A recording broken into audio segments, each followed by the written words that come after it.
não precisa ir a 1h30?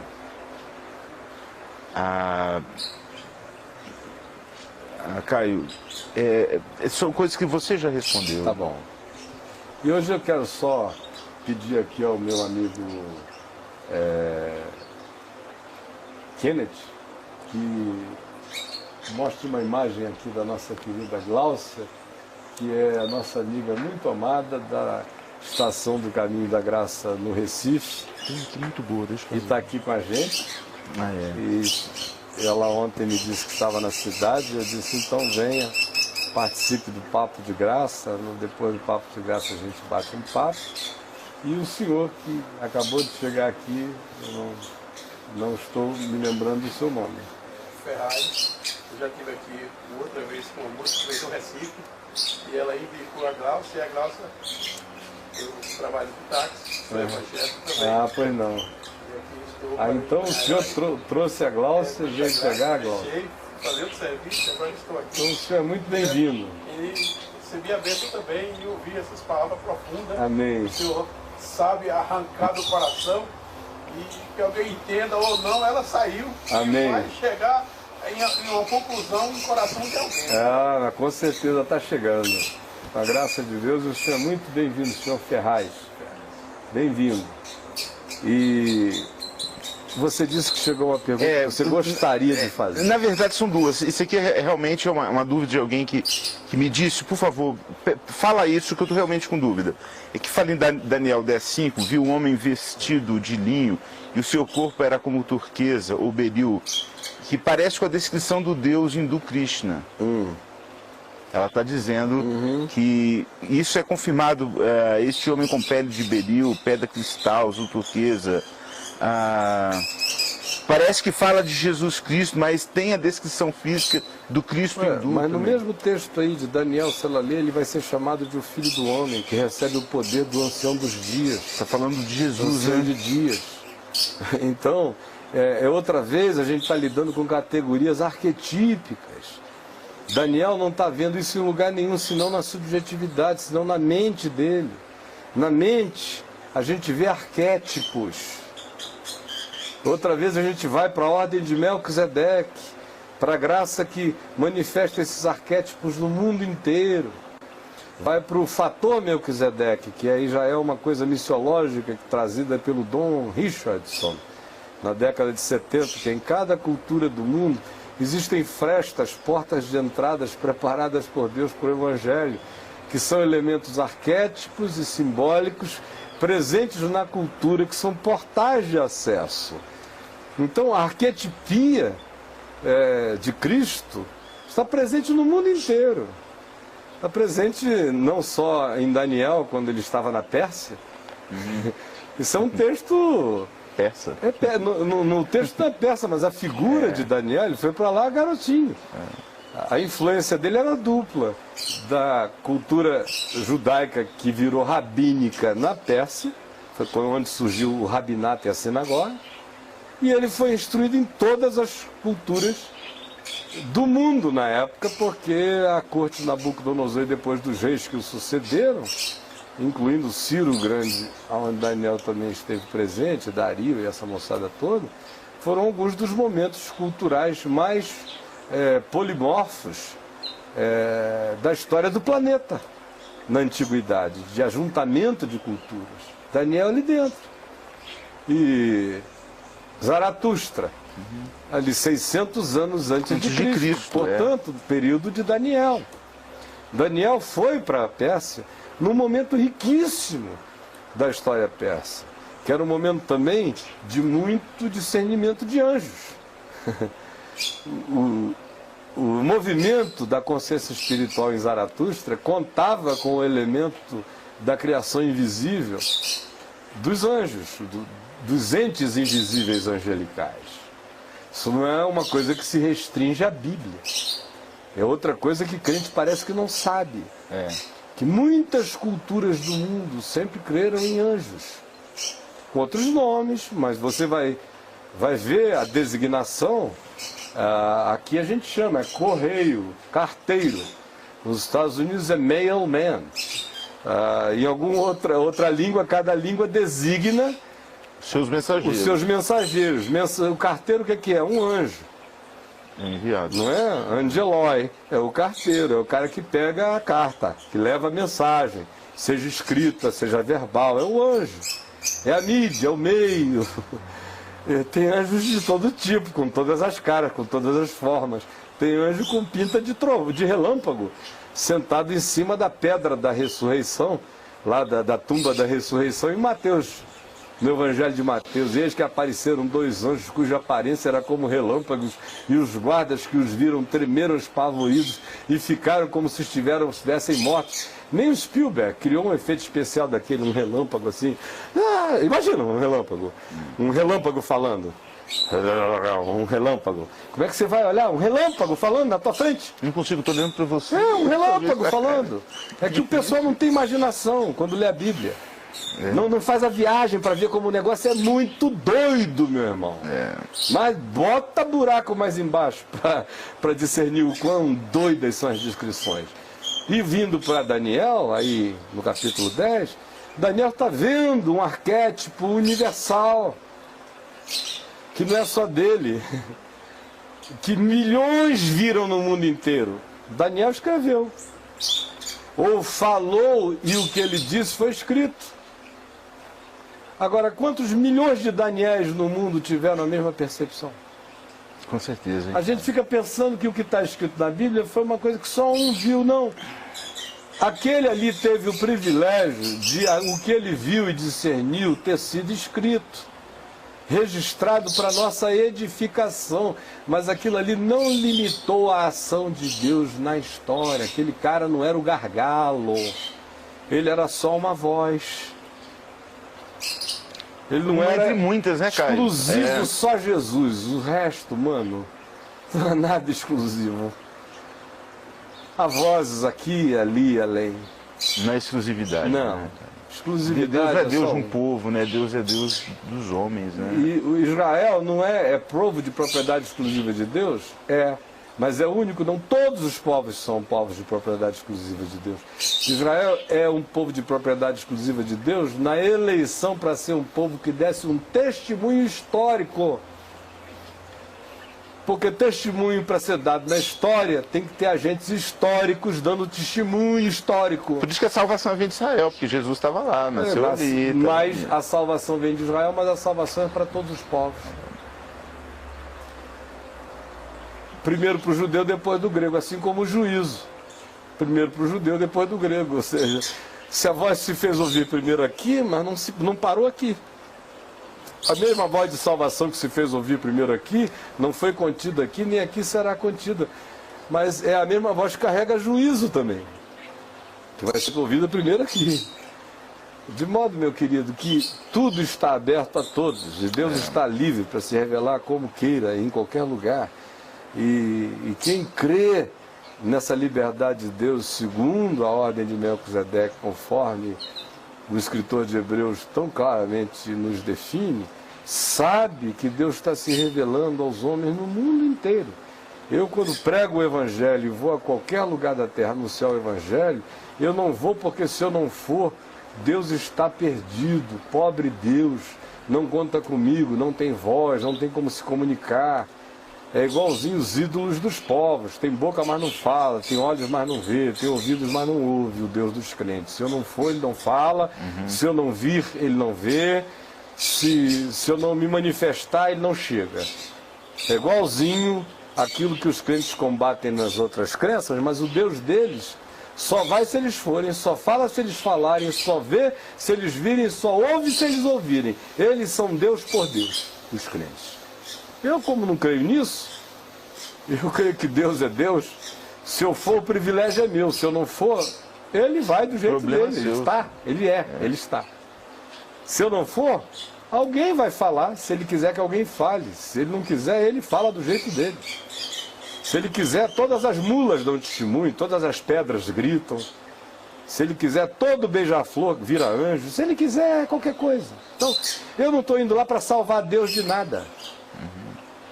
Eu estou indo porque é meu privilégio, enquanto eu vou e onde eu vou, carregar essa palavra.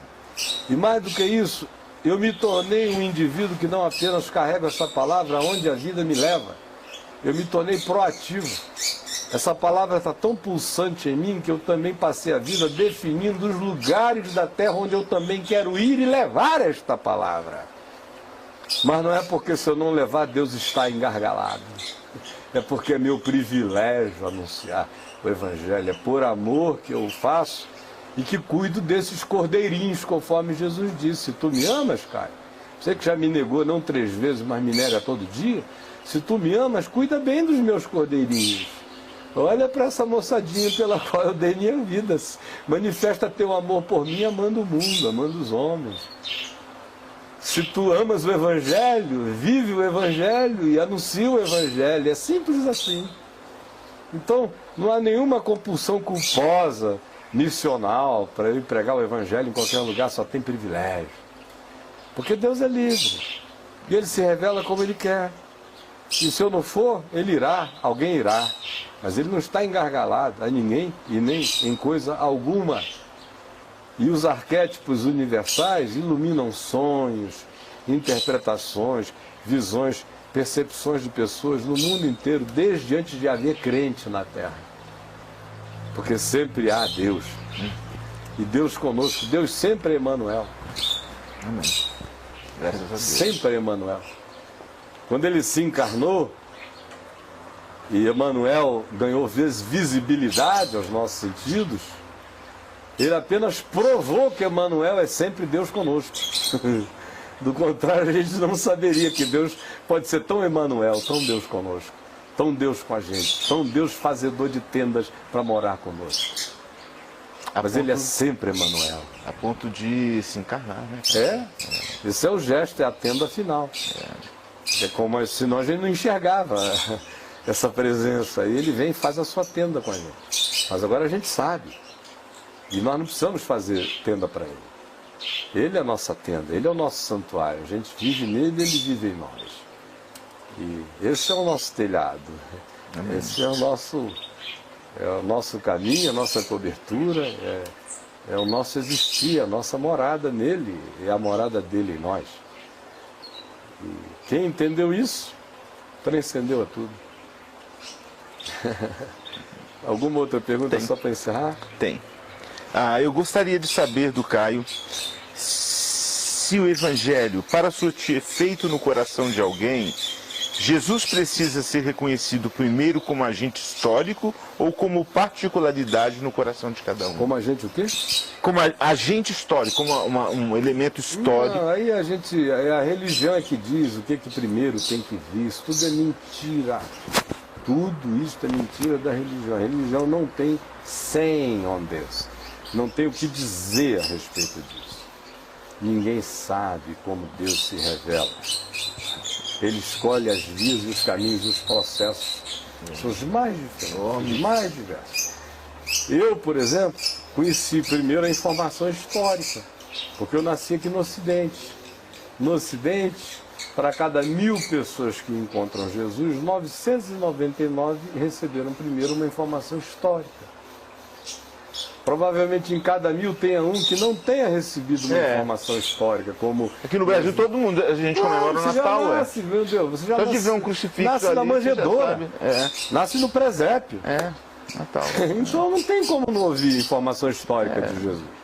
Mas eu tenho amigos que conheceram Jesus sem nunca ter tido uma informação histórica. Nem informação histórica. Não. Eu tenho amigos que conheceram Jesus. E que nome ele deu a ele, você sabe? Deve ter sido muito viajando, engraçado. tinha tomado LSD, estava muito doido, viajando por aí, meio da floresta, vindo do nada, chileno, doido de pedra, só tomando chá de cogumelo e viajando, mas com a sede de Deus enorme. Até o dia em que ele se encontrou com um ser de luz que falou o Evangelho a ele. E ele se converteu e saiu procurando onde tinha aquilo. E foi em tudo que a igreja não encontrava o mesmo Evangelho. Aí ele foi viajando. Roraima, Rondônia, Acre, Amapá, não sei o que. Viajou, chegou em Manaus. Aí alguém o encontrou na rua, um amigo meu, e foi falar de Jesus a ele. Ele com um cabelão aqui na altura do bumbum, mais ou menos, um cabelo liso, bonito, uma cara de índio, magro. Aí foi falar de Jesus a ele e falou, eu conheço Jesus. E falou de Jesus para o meu amigo. Aí o meu amigo disse, rapaz, então vamos ter comunhão com a gente. Vamos lá na casa de um amigo, do Caio. Aí ele chegou lá com esse carinho. Aí eu perguntei como é que ele tinha conhecido Jesus. Ele falou, há 3 meses atrás, eu estava em Roraima, tomando só chá de cogumelo e LSD. E procurando por Deus no meio do mato. Tem muita gente fazendo assim, né? Ai, meu Deus. Me apareceu uma figura que não me disse quem ele era, nem coisa alguma, de luz. E me falou isso. E agora, onde eu vou, eu só encontro religião. Já quiseram me batizar, já quiseram não sei o que, eu não quis nada, porque eu primeiro quero ver se eu encontro o mesmo Espírito. E aqui eu estou encontrando. E eu batizei o rapaz, ele ficou lá com a gente, ele é pastor desde então, prega o evangelho por aí. No Rio de Janeiro, em Niterói... Um encontro assim, ninguém tira do coração. Né? No Rio de Janeiro, em Niterói, pode até ser que esteja me ouvindo, já foi alguém muito discípulozinho meu no passado, até 99, depois ele aprontou uma crocodilagemzinha comigo, ele está totalmente perdoado, em nome de Jesus. Totalmente. Mas eu me lembro do encontro dele com Jesus em Maricá. Muito doido também, num banheiro. Muito doido, entrou no banheiro muito doido. Chegou no banheiro e falou, eu queria conhecer Deus. Chapado. Chapadão. De repente ele está lá dentro do banheiro, não sei o que, ele entrou numa, aí pá, aquela figura diante dele, de uma concreção esmagadora, prega ali o evangelho. Tudo fechado dentro do banheiro. E sai do banheiro pela parede. Dorme com esse barulho, hein? Aí sai o cara doidinho atrás de Jesus, já acabou indo bater na igreja Nova Vida. E da Nova Vida ele foi acabar encontrando comigo lá na Betânia, quando eu era pastor na Betânia. E depois foi ordenado pastor e é pastor até hoje. Eu podia sair contando histórias daqui e de outras terras e de lugares distantes, mas respondendo. Aqui no ocidente da Terra, para cada 1000 pessoas que genuinamente encontram Jesus, 999 encontram pela informação primeiro. E aí a informação sedimenta o encontro existencial. A informação alimenta o encontro existencial. A informação gera a fé. E que vai aprofundando o encontro existencial a ponto de que depois de um tempo a informação se torna secundária em relação à importância do encontro existencial instantâneo, de cada momento chamado agora, em relação a Deus. Mas ela começa como primordial, aí o encontro existencial acontece, aí a informação passa a seguir e a referenciar o encontro existencial. Ou seja, eu sei de Jesus pela informação e é pela informação que testifica no meu coração a realidade de Jesus em fé em mim, a ponto de que a realidade em fé de Jesus em fé em mim cresce, mas ela continua se referenciando pela informação histórica do Jesus histórico. Agora, existe uma quantidade também grande de pessoas que primeiro encontram a Jesus em outros lugares pelos modos e meios em que as culturas favorecem. O ocidente da Terra não é o modelo, é só um modo. O modelo está lá. Né? Paulo, para a gente não ir longe, foi onde? Na primeira igreja batista de Damasco, que encontrou Jesus, na Assembleia de Deus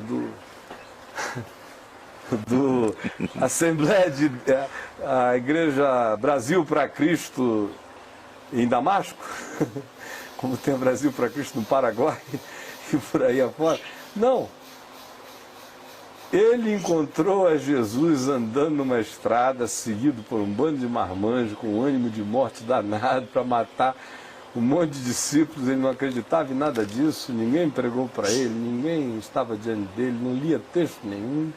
As informações que ele tinha informações que o angustiavam, que lhe faziam mal, que ele lutava contra elas, que ele não queria aceitá-las. Mas naquele momento ali, as informações existiam nele não como uma convicção que apoiasse algum tipo de predisposição à fé. O que existia era uma certeza já bem definida de que aquele contingente humano que dizia que cria em Jesus era uma seita danosa, perniciosa, era uma coisa equivalente para Paulo àquilo que significaria para um crente pentecostal ou neopentecostal especialmente, ou um puritano da antiga, surtado, de fanaticamente surtado, significaria encontrar uma igreja, um templo de Satanás na frente dele. Um pacto, né? E ver que todos os crentes estavam se convertendo à igreja de Satanás.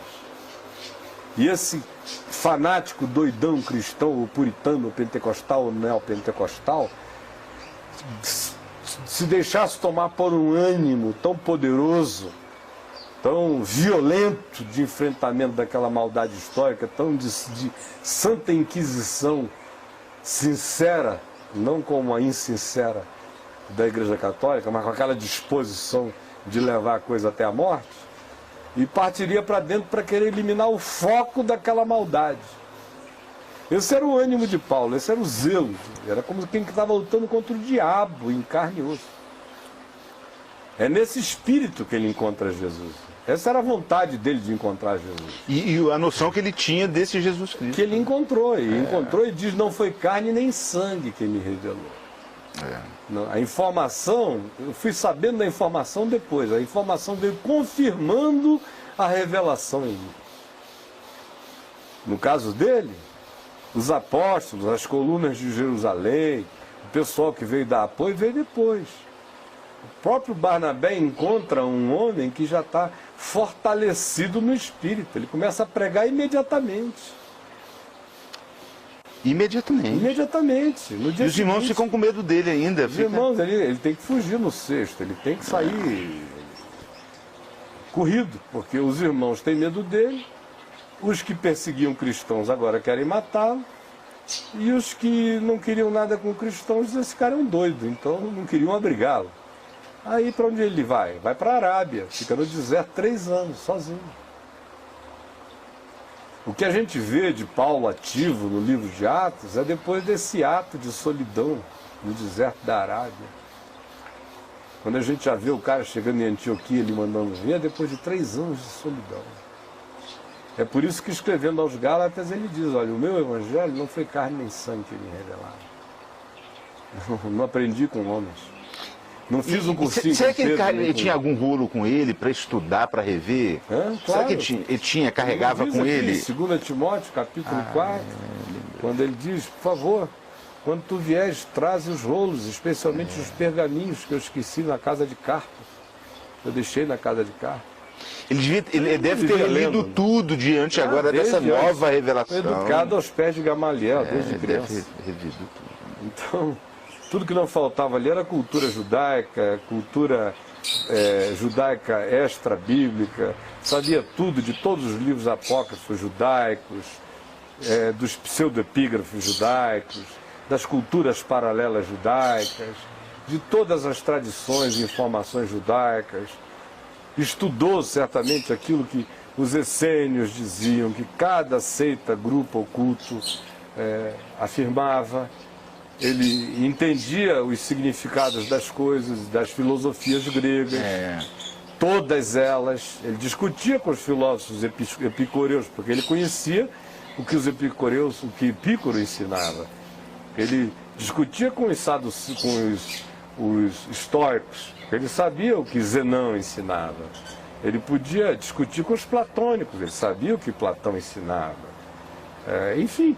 Ele podia, quando ele direito romano, a carta aos romanos, a gente vê lá os princípios de direito romano. Ele escreve a Tito, ele não cita um poeta local, como um dos vossos poetas tem dito, né?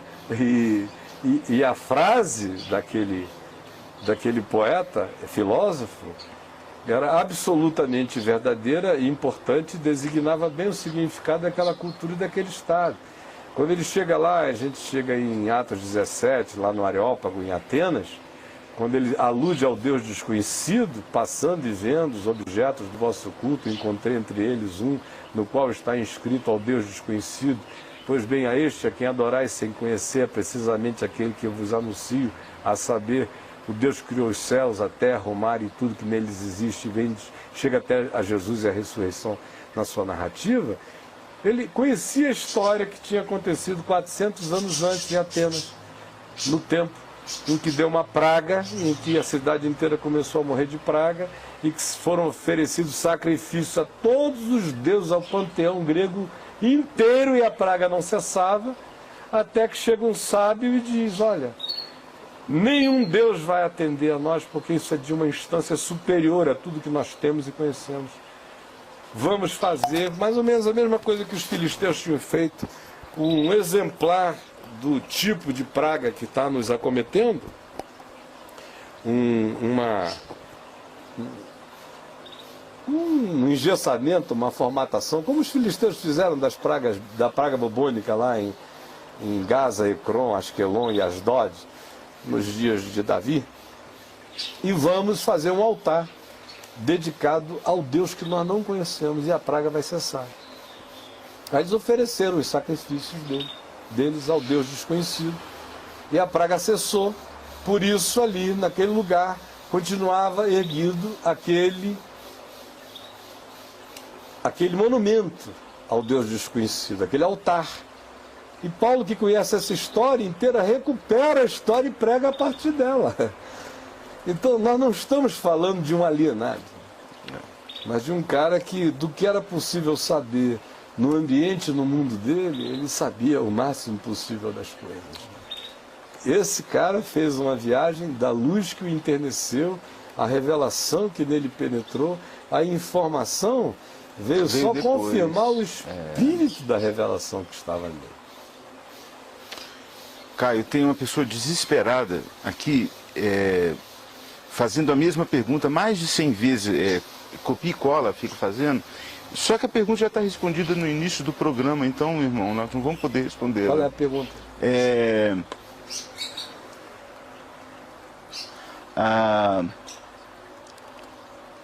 Mandou tantas vezes que não ficou nenhuma, né? Ele mudou agora.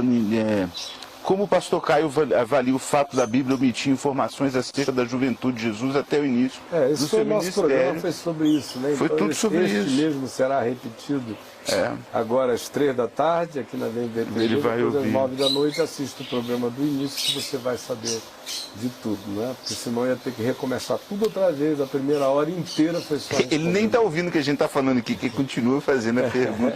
Ele já perdeu. a noção, né? Meu irmão, assiste de novo aí, você que fez essa pergunta. Não, porque tem gente que só quer perguntar, não quer ouvir a resposta. Já tá. É por isso que eu quase nunca abro para perguntas, porque a maioria das pessoas quer perguntar, não quer nem ouvir a resposta. Você responde no final, pergunte a ele o que você respondeu, ele não vai saber dizer. Eu acredito muito pouco em perguntadores. Eu acredito muito mais em explicadores. Mas já terminamos o programa, né?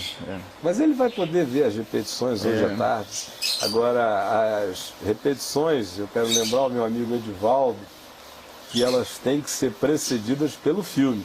Senão o indivíduo fica perdido, né? Então, e o filme tem que ser também deixado no canal, lá no On Demand, para o cara ver casado. E eu não estou respondendo a Luciana, não é a Luciana não. Tá? Ela sou eu não é a Luciana, não, é um outro irmão. Tá bom. Então, Glaucinha, bem-vinda, Deus te abençoe. Vamos ver você amanhã aqui no La Salle também, né? Que bom. E senhor Ferraz, Deus o abençoe. Bem-vindo entre nós. Obrigado, Tony. Eu que agradeço, cara. Obrigado você.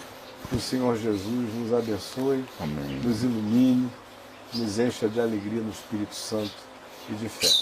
Eu vou terminar, começar a trabalhar, o jovem está esperando ali para a gente mandar a massa ali e terminar a obra, né, jovem? Então, Deus nos abençoe, bye bye, tchau.